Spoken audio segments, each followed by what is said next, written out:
Merci Madame la Présidente. Monsieur le Ministre, on aurait pu parler de beaucoup de choses ce soir, comme vous l'avez fait en propos liminaires, et peut-être établir certaines vérités au sujet des fermetures de classes. Vous vous abritez derrière un taux d'encadrement au niveau départemental grâce au dédoublement des REP, mais c'est très macro et ça ne reflète pas la réalité de ce qu'est l'école dans notre ruralité, avec maintenant parfois des transports en bus qui peuvent, pour certains enfants de grandes sections de maternelle, dépasser les 2 heures quotidiennes, des fermetures de classes et un taux d'encadrement dégradé en ruralité non REP, et surtout une inégalité des chances qui s'accroît en défaveur des enfants des zones rurales, y compris par rapport aux enfants des banlieues. Leurs chances de connaître aujourd'hui l'ascension sociale par rapport à leurs parents sont inférieures.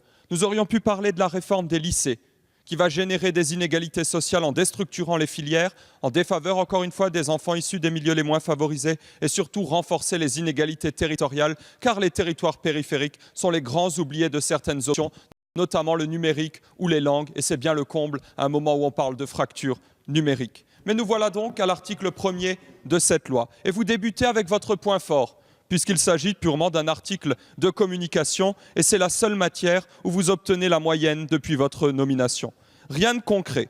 On alourdit inutilement et dangereusement la loi avec des principes flous et poreux. Qui peut prétendre qu'un enseignant n'est pas engagé ou exemplaire? Sur quoi se basera-t-on pour décider s'il l'est? C'est un grand risque pour eux et je comprends leur colère. Bref, peut mieux faire, Monsieur le Ministre, doit mieux faire. Et maintenant que vous êtes prévenu, le conseil de classe ici réuni sera très exigeant et très sévère avec vous.